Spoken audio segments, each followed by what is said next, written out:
Olá, meus irmãos, meus amigos. Hoje eu quero estar falando com você a respeito de 4 homens que se suicidaram na Bíblia. 4 homens crentes, ungidos. Eu peço a você que esse vídeo vai ficar um pouquinho maior e peço a você que, se você não tiver tempo, vê uma parte, depois você volta a rever o restante para que você compreenda realmente o fundamento dessa mensagem, que é muito edificante para nossas vidas. O primeiro que eu quero falar é sobre Sansão. Embora a sua morte no final ela tenha sido para a glorificação do nome do Senhor, porque o Senhor tinha a intenção de vingar os seus inimigos filisteus, e na morte de Sansão ele matou mais homens durante a sua morte do que toda a sua vida. Mas Sansão, ele sendo um nazireu de Deus, tendo o próprio Deus pedido que ele fosse nazireu e escolhido por Deus para se vingar dos filisteus, ele não levou a sério o seu ministério. Primeiro, ele olhou para um leão morto, o que ele tinha matado na beira do caminho. Tem muitos, meus amigos, meus irmãos, olhando para o que está estragado, cheirando mal a narina de Deus. O segundo erro de Sansão, qual que foi? Ele tocou no leão morto.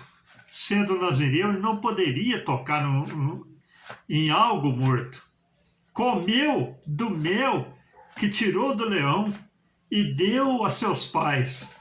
A doçura do mel, eu digo a vocês, que fez com que Sansão achasse que estava tudo bem na vida dele, por ter provado do doce do pecado e Deus não ter matado a ele. Deus não cobre, eu digo a vocês, meus irmãos, os nossos erros. Estamos na graça. Então nós somos livres para fazermos o que quiser. A cobrança ela virá no final. E eu sempre digo que ela virá numa fatura só. E além disso, Sansão, ele deu daquele mel que tirou do leão a seus pais, contaminando também os seus pais. Eu digo a vocês que é como uma batata estragada em um saco. Ela estraga todo o restante daquelas batatas. O pecado, ele contamina, meus irmãos, a nós e aqueles que estão perto de nós também. Terceiro erro de Sansão, qual que foi? Ele tocou nos 30 homens que matou para tirar suas vestimentas, quando eles decifraram o enigma que Sansão tinha dado para eles. E depois ele tocou na queixada de jumento para matar os 1000 homens. Ele buscou também uma mulher prostituta, chamada Dalila, e foi onde começou a sua derrota. Revelou o segredo de sua força, tornando escravo e cego. Os planos e projetos de Deus, eu digo a vocês, meus irmãos, não conte a ninguém. Vai ter muita gente que irá querer derrubar os seus sonhos, os seus dons, a sua unção e o seu projeto. Deus, na verdade, levantou Sansão para vingar de seus inimigos, mas a sua morte ela poderia ter sido muito mais diferente, sem tanto sofrimento. O segundo homem da Bíblia que nós vemos, quem que é? Aitofel. Aitofel, ele era conselheiro de Davi e também os seus conselhos era como se a boca de Deus estivesse falando, porque Aitofel era um homem prudente e ele sempre dava conselhos bons aos reis. Aitofel, ele era avô de Betseba, o qual Davi pecou, mulher de Urias. Era Aitofel conselheiro de Davi, e quando Absalão, seu filho, rebelou contra Davi, Aitofel, ele seguiu Absalão. Aitofel não perdoou Davi pelo pecado com Betseba e a morte de Urias, seu genro. quando Absalão se rebelou contra Davi, ele seguiu Absalão, traindo Davi. A oração do Pai Nosso mesmo vem nos ensinar, meus irmãos. Quando vem nos dizer: perdoa as nossas ofensas, assim como nós perdoamos nossos devedores. Se Davi pecou, a vingança não seria de Aitofel, seu avô, mas de Deus, como foi. Davi, ele pagou caro pelo seu pecado. Pagou muito caro pelos seus erros. O outro erro de Aitofel, qual que foi? O orgulho. O orgulho tomou conta de Aitofel, por ter sido conselheiro de Davi e de Absalão. E se Deus nos usa, é porque somos vaso na mão do oleiro, mas não somos nada sem Deus. Aitofel, por ser grande, ele começou a se orgulhar. Aitofel se achava grande e exclusivo. O profeta Elias também achou que era o único que tinha ali, quando ele estava fugindo de Jezabel, e ele disse: olha, só eu fiquei, mas Deus pôde dizer para ele o seguinte: olha, tem mais 7.000 que não dobraram o joelho para Baal. Meus irmãos, eu digo a vocês, nós somos vasos. Deus, ele é o oleiro. É Deus que trabalha na nossa vida. Se fazemos alguma coisa, é por misericórdia. É porque Deus tem misericórdia de nós. Deus estava com o plano de destruir quem? Absalão. Porque Davi era ungido, era escolhido por Deus. Absalão, seu filho, ele rebelou contra seu pai Davi.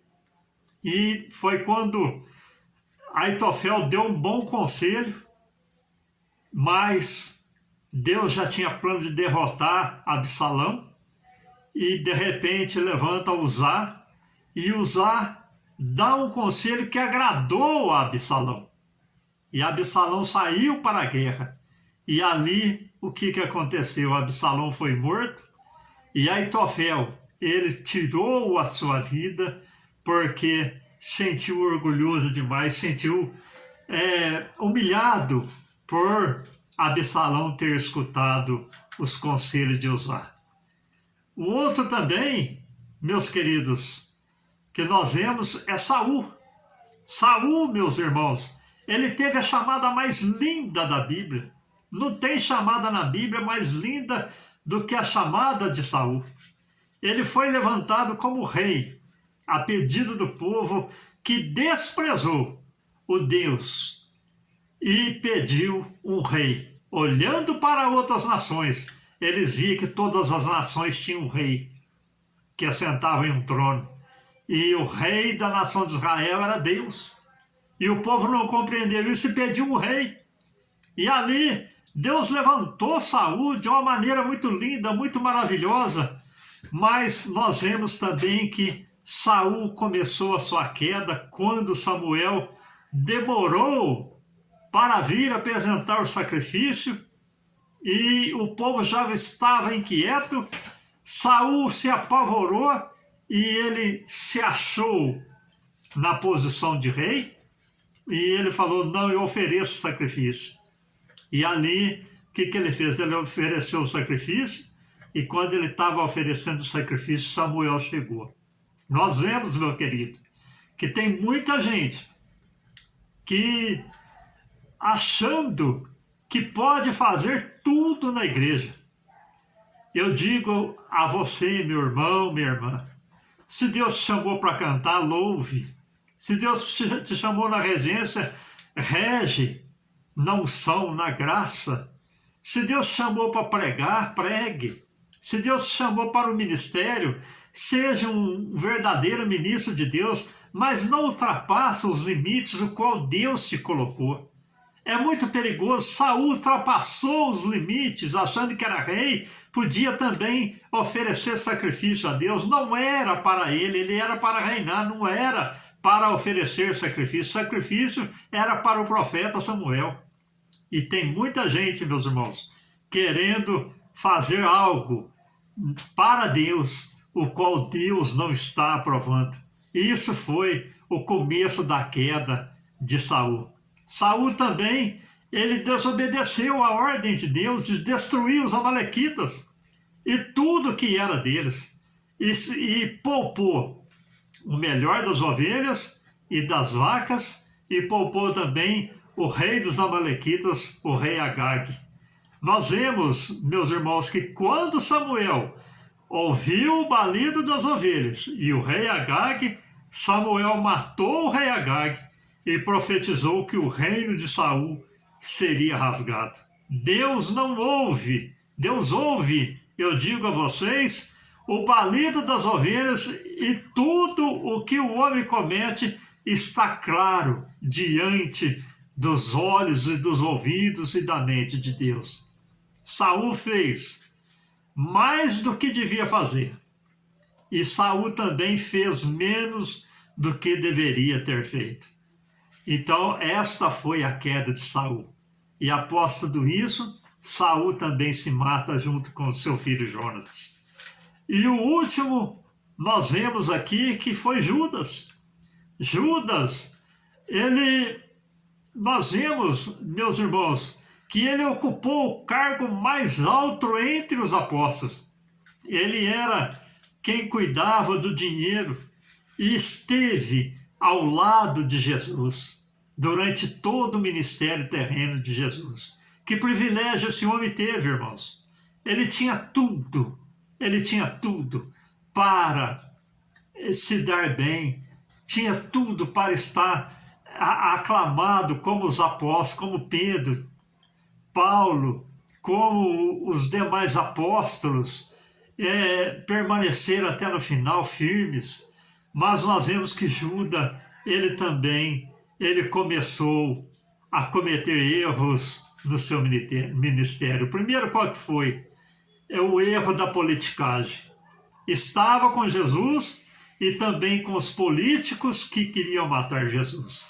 O maior erro, eu digo a vocês, dos líderes religiosos nos dias de hoje é se envolver em política. Eles pensam até versículos para justificar o seu envolvimento na política e estão se matando e matando também o povo de Deus e a igreja. O maior pastor da igreja maior do mundo faleceu há pouco tempo, Paul Yong-Soo. Eles vieram oferecer um cargo político para ele. E ele, quando eles ofereceram aquele cargo político, ele não quis concorrer àquele cargo político porque ele dizia: eu já ocupo um cargo muito excelente, que é ser embaixador de Cristo. O verdadeiro ministro de Cristo não se vende, eu digo, à política. O segundo erro de Judas, qual que foi? Ético. Erro ético. Ele repreendeu a mulher que estava ali adorando a Jesus com aquele vaso de unguento caríssimo. E o terceiro erro, qual que foi de Judas? Ele foi o erro moral. Repreendeu a mulher que tinha derramado aquele vaso de unguento que podia vender por 300 dinheiro e vendeu Jesus por 30 moedas de prata. E o quarto erro de Judas foi o erro espiritual. Deixou de se santificar e se assemelhou ao diabo. Multidões de líderes estão se matando carnalmente e estão se matando espiritualmente. O mais triste disso, meus queridos irmãos, é saber que estão conduzindo a igreja para a perdição. Como diz Mateus 15, versículo 4. Deixai-os, são cegos condutores de cegos. Ora, se um cego guiar outro cego, ambos cairão na cova. Fica a pergunta de Lucas 18:8 que nos diz: digo-vos que depressa lhes fará justiça. Quando, porém, vier o Filho do Homem, porventura, as fará fé na terra? Então está aí a reflexão, meus amados irmãos, para que os irmãos meditem, né, e fugem do erro desses 4 homens que podia ser uma bênção e tiveram a sua vida arrasada por cometerem pecados, cometer faltas diante de Deus, porque diante de Deus tudo está claro e patente. Nada está oculto diante do nosso Deus. Amém? Que Deus te abençoe, que Deus nos dê graça para fugir desses erros e de toda a maldade do mundo e das ciladas do inimigo que tão de perto nos rodeia. Fiquem todos com Deus, com as mais bênçãos do céu vinda para o meu e para o seu coração. Amém.